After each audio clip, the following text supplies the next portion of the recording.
Forget about the fact whether you like or dislike Andrew and Tristan Tate. Forget about the fact if they had said something in those last 2 years that might have upset you or hurt you. Forget whether you agree or disagree with their views. Forget about it all. And now try and see it from a different perspective. Imagine if that was you. Imagine or it was your son, your brother, your father, or your close friend, whoever. Imagine if that was not them in this situation.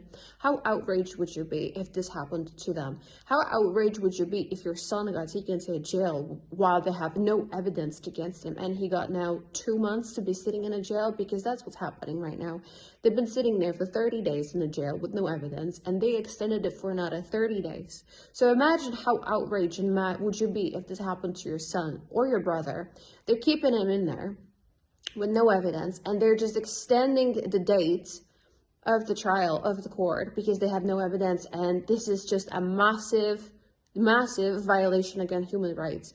Imagine how mad and how outraged would you and your friend and your entire family be if to see this injustice. Now, forget about the fact that it's Andrew and Tristan Tate. Imagine if there was a different perspective. How outraged and mad would you be? Now, I don't understand, just because they're so controversial, how people cannot see from that, past that point, that they're controversial, how this is so unfair and is clearly a violation against human rights in the European Union. I don't understand how people are now mad and don't see this and are now outraged themselves.